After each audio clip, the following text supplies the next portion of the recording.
कि दुनिया के ऐसे लोग जो मूलतः आध्यात्मिक प्रवृत्ति के हैं,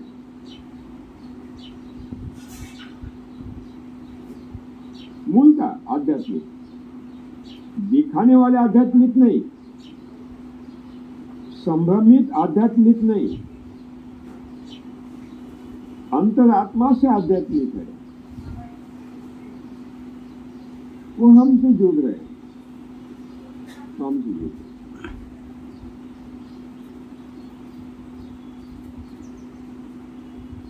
समाज में ऐसे कितने लोग हैं? बहुत थोड़े।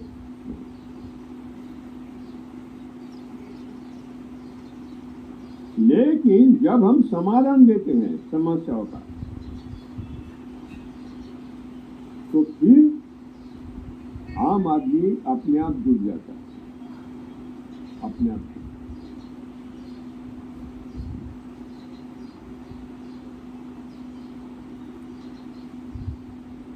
सुभाष पहले तो किसी जन आंदोलन को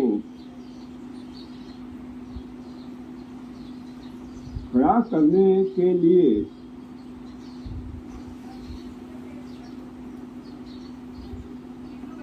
कितने साल बीत गए, कितने साल बीत गए, लगभग 50 साल हो गए, 50 साल लगातार ये जन आंदोलन। मुझे 50 साल लगे तब कहीं अभी इस स्तर पर हमारा आंदोलन आ गया।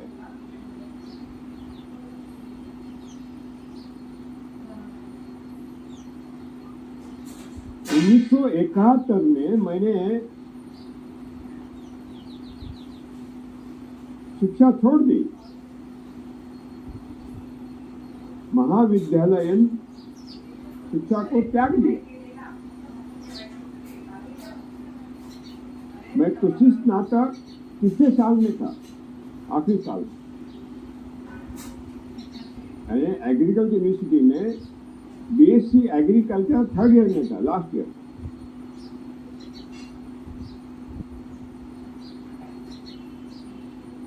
तब से यूनिवर्सिटी को छोड़ दिया, गाँव वापस आ गया। तो मैंने देखा यहाँ अज्ञान, ज्ञान के नाम पर अज्ञान पढ़ाया जा रहा है। जिससे आ गया इससे पढ़िए।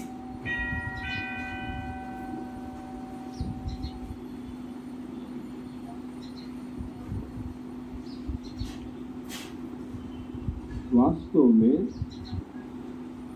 ये प्रेरणा कहां से आ गई?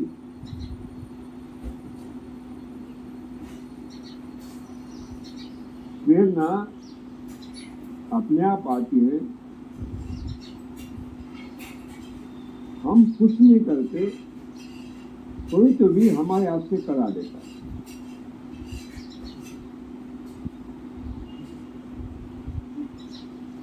हमारे जीवन में निरंतर ऐसे मोड़ आते हैं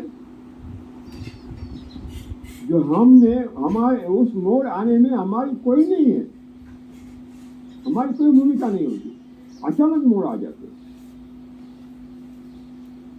अर्थात कोई तो भी मोड़ लाने वाला है जो हमारे हाथ में नहीं है। ऐसी मेरी जिंदगी में हो गया।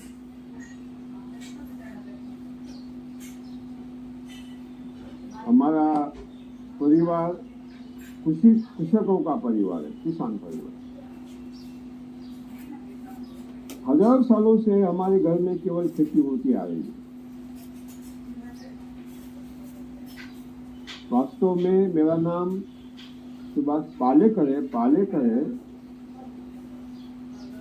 लेकिन मूलतः हमारा नाम था सिसोदिया।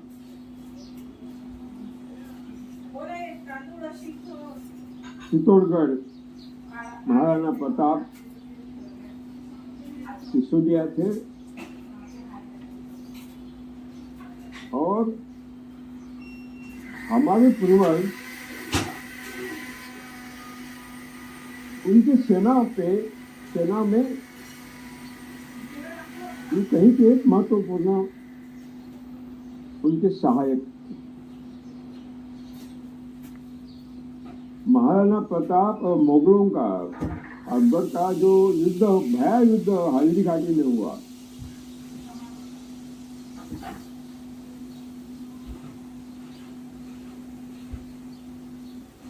तब बहुत विनाश हुआ। मुगलों ने इतना अत्याचार किया विजय मिलने के बाद हल्दी घाटी का युद्ध में। महाराणा प्रताप जी को जिन्होंने जिन्होंने सहायता की, उनके घरानों पर इतना अत्याचार किया, द्विगुना अत्याचार।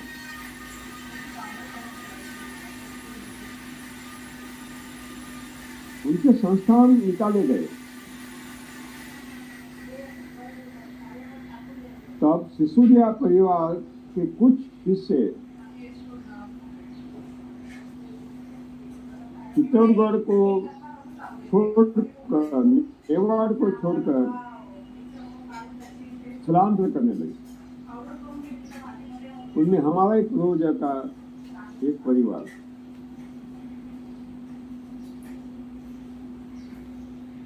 जो वहां के संस्थानिक, आकर वो मध्य प्रदेश में बस गए। बाद में वहां से महाराष्ट्र में मराठवाड़ा में आया।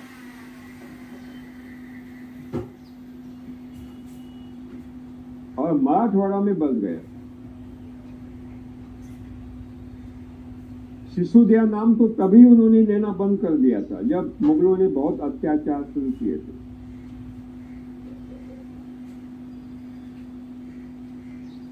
क्योंकि वो महाराणा प्रताप जी का नाम ही मिटाना चाहते मुगल।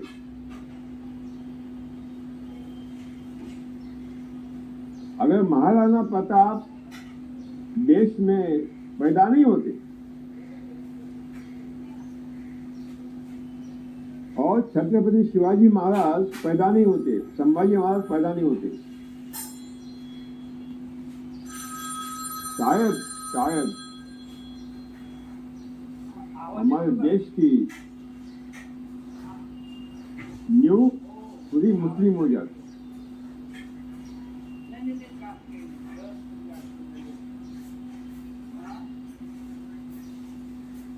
देश की संस्कृति भ्रष्ट हो जाती।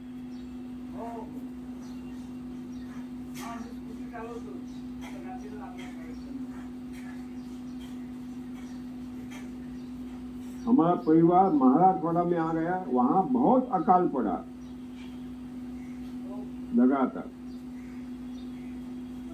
तो मराठवाड़ा में उन्होंने पाले नाम का एक गांव बसाया था। 11 गांव बसाए थे, वहां बसाए थे, नए खड़े कर देते जंगल काटकर। तब यही था, जंगल काटकर गांव बसाते थे और वहां गड़िया बनती थी और उस पर वहां रास्ता चलता। तो मराठवाड़ा में जब भयावह दुष्काल का अकाल पड़ा तो वहां हमारे पूर्वज पाले गांव को छोड़कर विदर्भ में आए।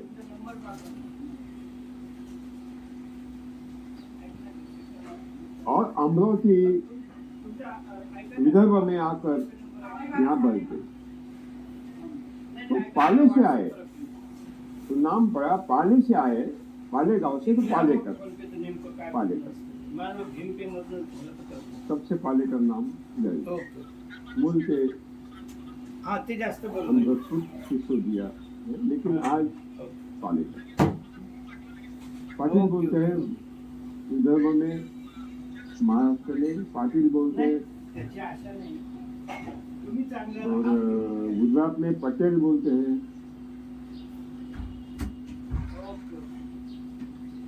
आंध्र प्रदेश तेलंगाना में रेड्डी बोलते हैं,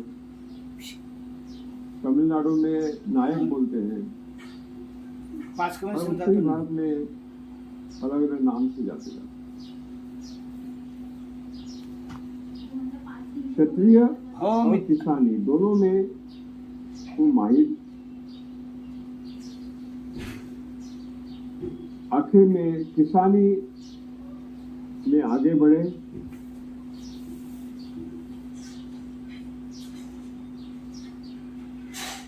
और मेरा परिवार, माता पिता, 2 बहनें और मैं अकेला, बचपन से गांव में सीखा।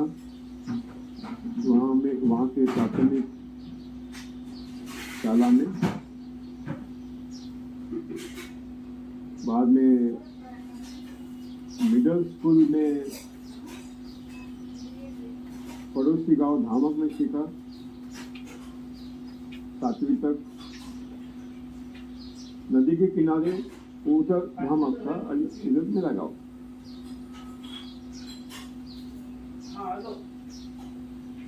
फिर 8वीं कक्षा में अमरावती आया पढ़ने के लिए।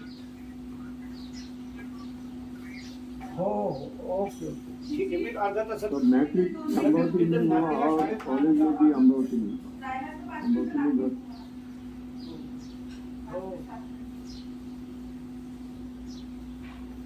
पिताजी परंपरागत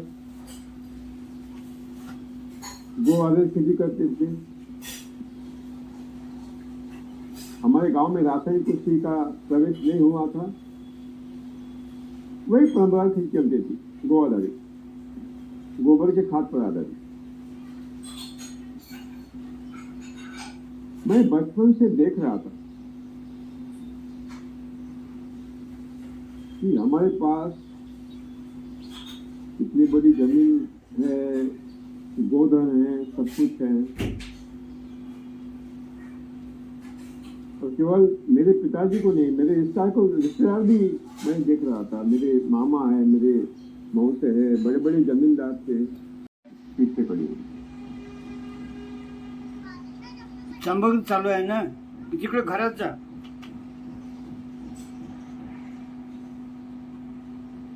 वास्तव में ये प्रेरणा कहां से आ गई?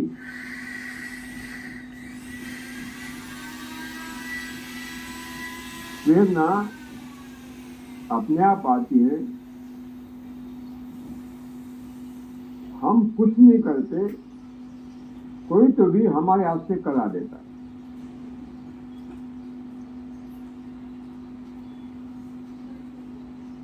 हमारे जीवन में निरंतर ऐसे मोड़ आते हैं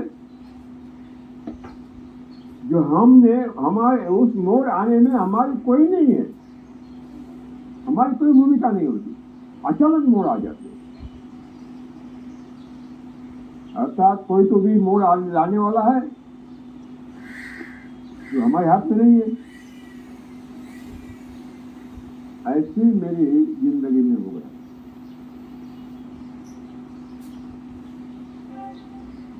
हमारा परिवार कृषकों का परिवार है, किसान परिवार।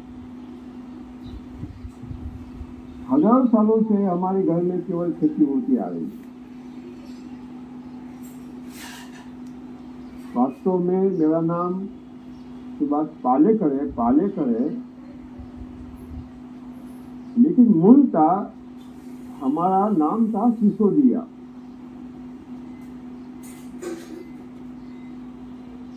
चित्तौड़गढ़ महाराणा प्रताप सिसोदिया थे, और हमारे पूर्वज उनकी सेना में ये कहीं के एक महत्वपूर्ण उनके सहायक। दाखव, मी आवाज मोठा करून देतो, कमी आहे। महाराणा प्रताप और मुगलों का, अकबर का जो युद्ध, भया युद्ध हल्दी घाटी में हुआ,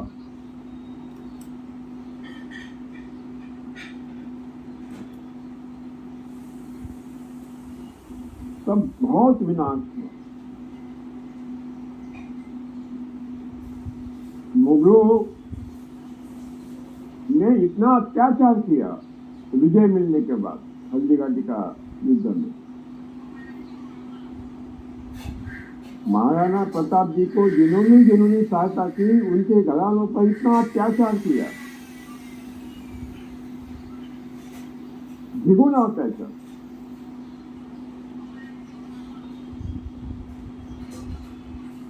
उनके संस्थान निकाले गए। तब सिसोदिया परिवार के कुछ हिस्से चित्तौड़गढ़ को छोड़कर, मेवाड़ को छोड़कर स्थलांतर करने लगे। उनमें हमारे पूर्वजों का एक परिवार,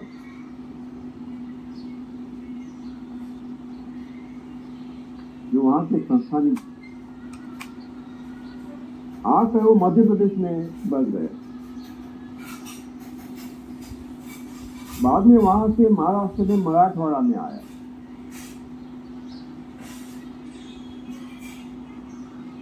और मराठवाड़ा में बस गए। सिसोदिया नाम तो तभी उन्होंने लेना बंद कर दिया था जब मुगलों ने बहुत अत्याचार शुरू किए थे।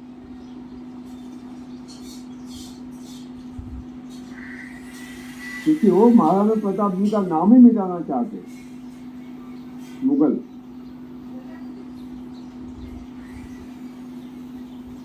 अगर महाराणा प्रताप देश में पैदा नहीं होते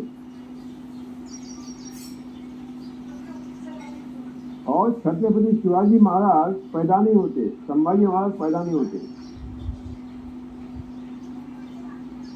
शायद हमारे देश की न्यू पूरी मुस्लिम हो जाती।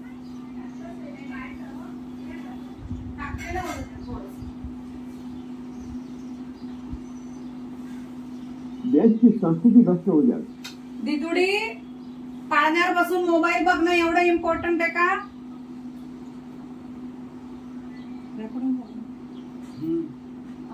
हमारा परिवार मराठवाड़ा में आ गया। वहां बहुत अकाल पड़ा लगातार। तो मराठवाड़ा में उन्होंने पाले नाम का एक गांव बसाया था। 11 गांव बसाए थे वहाँ, हँडवॉश केले होते का? बसाए थे। नए काहीतरी विचारते। खड़े कर देते, जंगल काटकर। तब यही था, जंगल काटकर गांव बसाते थे और वहाँ दरिया बनती थी और उस पर वहाँ रास्ता चलता। तो मराठवाड़ा में जब भयावह जिसका अकाल पड़ा तो वहाँ हमारे पूर्वज पाले गांव को छोड़कर विदर्भ में आए।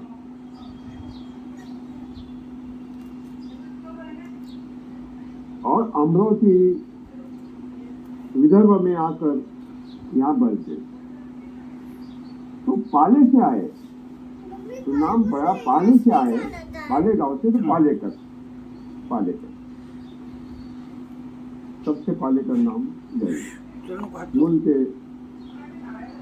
हम रजपूत सिसोदिया है, लेकिन आज पालेकर पाटिल बोलते हैं। विदर्भ में, महाराष्ट्र में पाटिल बोलते हैं और गुजरात में पटेल बोलते हैं।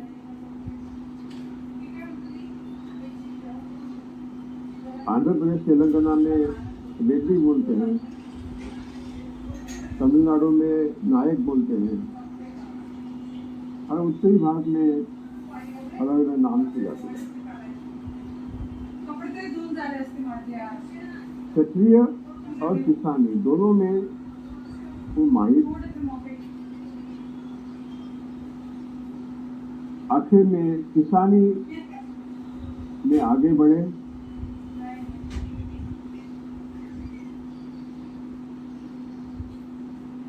और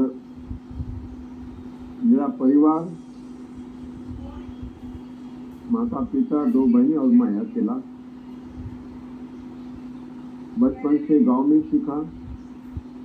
वहाँ से प्राथमिक शाला में, बाद में मिडिल स्कूल में पड़ोसी गांव धामक में सीखा। 7वीं तक नदी के किनारे, उधर धामक था और इधर मेरा गाँव।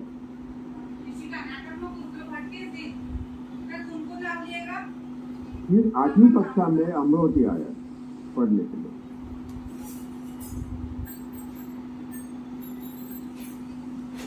तो मैट्रिक अमरावती में हुआ और कॉलेज में भी अमरावती में घर।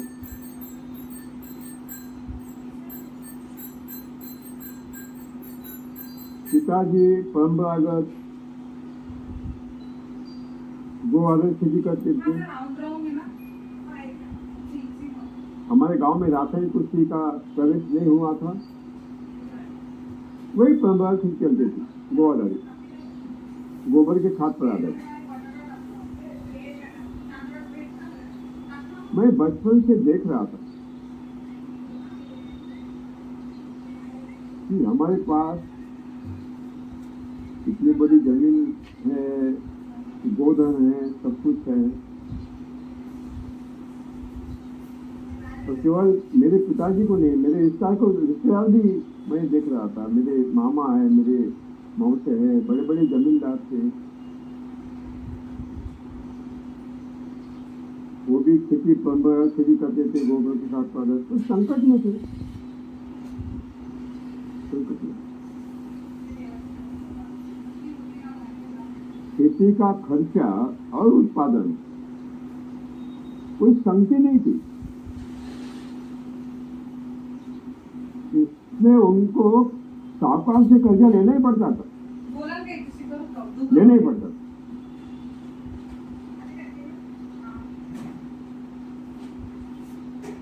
मेरे परनाना जब थे तब हमारी 300 एकड़ जमीन थी।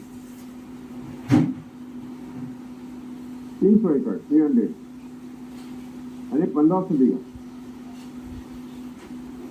धीरे धीरे 100 एकड़ भूमि तो साहूकार के पास चली गई। कर्जा निकालते निकालते वो दे नहीं पाया तो जमीन बेच के मिली साहूकार सब जगह। फिर बंटवारा होते होते होते होते जमीन घटती गई। अने जब परंपरा शुरू थी तब कर्जा लेना ही पड़ता था, और तब क्या था, सामाजिक दायित्व पूरे गांव को चलाना है, क्योंकि गांव के प्रशासक थे पार्टी। तो घर का बेच कर प्रयास होता था। बड़े बड़े उत्सव त्योहार चलते थे, भागवत रामायण सप्ताह चलते थे। सारा खर्चा हमारी तरफ से, यानी घराने की तरफ से हो जाता था। हर गांव में माहौल था उसका माहौल।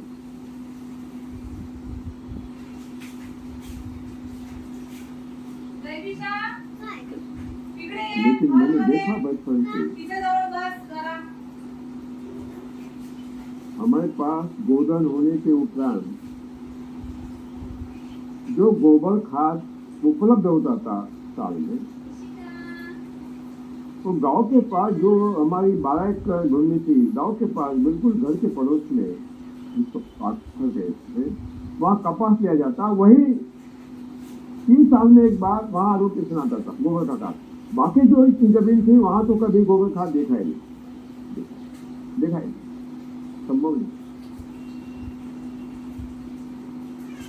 गोबर खाद डालने के बावजूद कपास के फसल हो या जवार की फसल हो या मूंग उड़द की हो या अरहर की हो, बीमारियां आती थी, कीट आते थे, बहुत नुकसान होता था, बहुत नुकसान। उत्पादन बहुत कम था, उत्पादन बहुत कम था। जहाँ गोबर का खाद पड़ता था, कपास 3 कुंटल 4 कुंटल 1 एकड़ में। 4 कुंटल बहुत हो गया उस समय, ठंडी बोलते बहुत हो गया। अरे वो तो बहुत बड़ा, क्या बोलते आप, अच्छी मेहनत है, बहुत हो। 1 कुंटल 1.5 कुंटल प्रति एकड़ उत्पादन। हमारे देसी जवाब थी, कोरानी जवाब कहते हैं, वो भी 3 कुंटल हो गया तो बहुत हो गया। 1.5 कुंटल प्रति एकड़, 2 कुंटल उनका ये उत्पादन था, 3 कुंटल चावल है।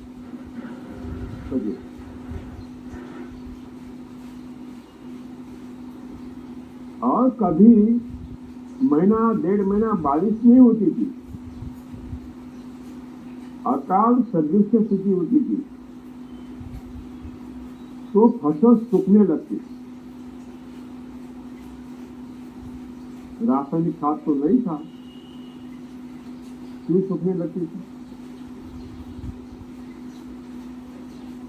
अर्थात उसी समय पेड़ के पेड़ पौधे सूखने नहीं लगते थे, वो हरे भरे थे।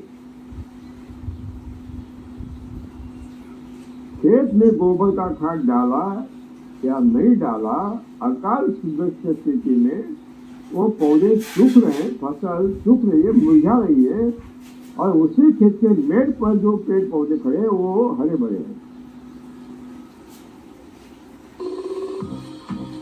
With Google Workspace, वो हरे भरे हैं। बारिश यहाँ भी नहीं है, बारिश वहां भी नहीं। मैं सोच रहा था ऐसा क्यों हो रहा है,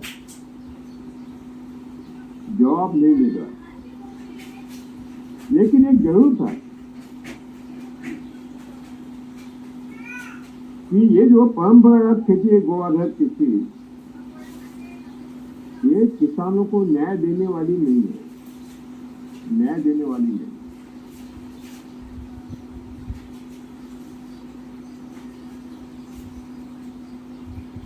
इसीलिए खेती पर निर्भर रहना ठीक नहीं है। पिताजी बाबा कहते थे कि बाबा तू पढ़, मैं तुझे पढ़ाऊंगा और अच्छी नौकरी कर, लेकिन खेती मत कर, मैं भुगत रहा हूं, आपको नहीं भुगतना है, अकेला है, हर बात की करनी। अरे नौकर चाकर सब तो नहीं भूलता थी, अनाज सब नहीं भूलता थी, वो बात नहीं है। लेकिन जो सामाजिक दायित्व का खर्चा था और खेती का खर्चा था, घर का खर्चा था, वो इतना ज्यादा था कि उत्पादन से कम होता था। आय जो मिल रही थी खेती से वो ज्यादा खर्चा था, तो घाटा था, तो कर्जा लेना ही पड़ता।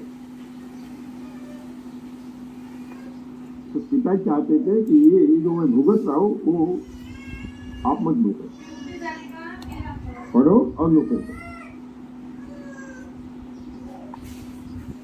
इसलिए पिताजी ने कर्जा लेकर भी मुझे पढ़ाया। उनका एक सपना था कि सुभाष पढ़ेगा, और उनको मालूम था ये बहुत तेज है पढ़ने में, पहला नंबर दूसरा नंबर आ रहा है उसका लगातार, पहली कक्षा से भी लगातार वो नंबर ले रहा है, तो जरूर पढ़ेगा।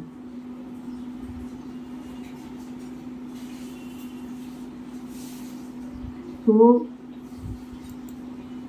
मैं मैट्रिक हुआ,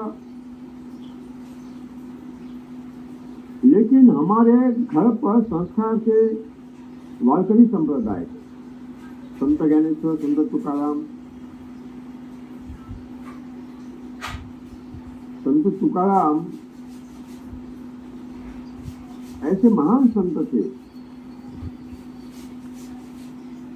जिन्होंने गीता को अपने जीवन में कैसे ढालना है, भगवत गीता को ये बताया अपने अभंगों के माध्यम से, अपने रचनाओं के माध्यम से।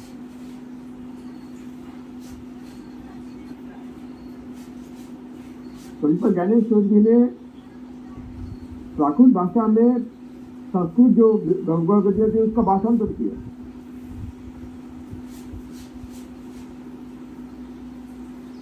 लेकिन संत तुकाराम जी ने भगवत गीता हम कैसे जी सकते, इसका साक्षात प्रमाण हमारे सामने उनके अभंग पर दौरा करा। छत्रपति शिवाजी महाराज का जो गठन हुआ, उनमें उनकी माता जी राजमाता इतना हिस्सा है, उतना हिस्सा संत तुकाराम जी के अभंगों का था। बहुत असर हुआ संत तुकाराम जी का, उनके विचारधारा का, उनके अभंगों का छत्रपति शिवाजी महाराज के प्रति जुड़ने का।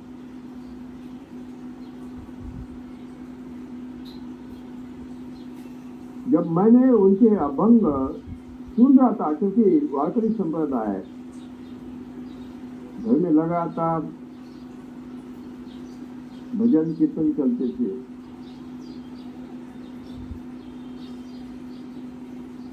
तो देखा इनके अभंगों में कहीं भी पीड़ा है,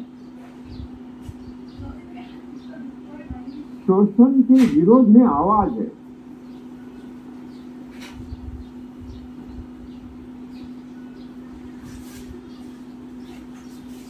अर्थात 300 साल पहले ये स्थिति थी, आज ये वही है।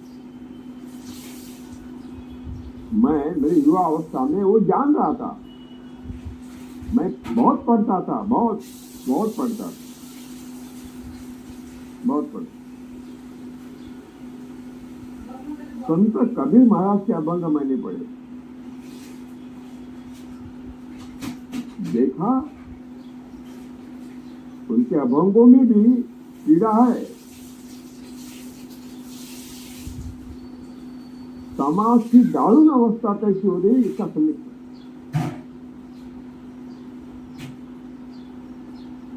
क्या कहते हैं संत कबीर महाराज? वो कहते हैं, और बहुत कहते हैं, बहुत अच्छा कहते हैं, ना कुछ देखा भाव भजन में। संत कबीर महाराज कहते हैं, ना कुछ देखा भाव भजन में, ना कुछ देखा पोथी में। इस सप्ताह चले ना, भागवत और रामायण पोथी में, ना कुछ देखा भाव भजन में, ये भजन कीर्तन में, ना कुछ देखा पोथी में। तो पोथी पढ़ते थे और भागवत ये सब चलता था। कहे कबीर मुड़ो सुनो भाई साधु, कहे कबीर सुनो भाई साधु, जो देखा सो रोटी में, जो देखा सो रोटी में देखा। ये रोटी है जो हमें जिंदा रखती है। संघर्ष हमारा रोटी के लिए हो रहा है, और रोटी के लिए जो संघर्ष हो रहा है वो संघर्ष महत्वपूर्ण है।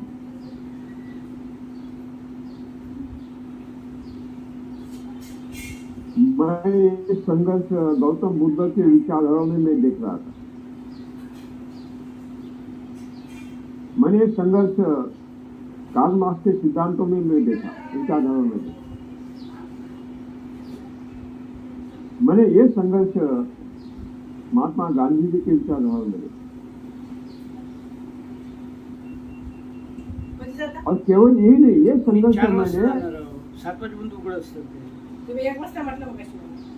प्रभु श्री कृष्ण के विचारों में देखा, प्रभु रामचंद्र के विचारों में देखा। जातो मी 4 वाजता. मला भजरा वाटलं असतं ना तर 7,000 साल पहले समाज की यही स्थिति थी, पीड़ाग्रस्त।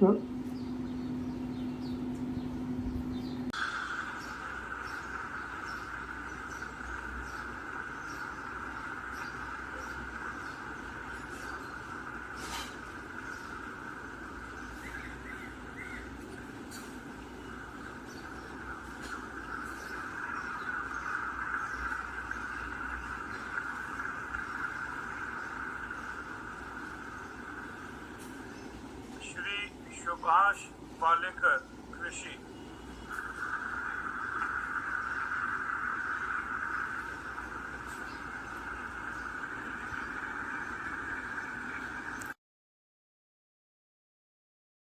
महाराष्ट्रातील बेलोरा अमरावती येथील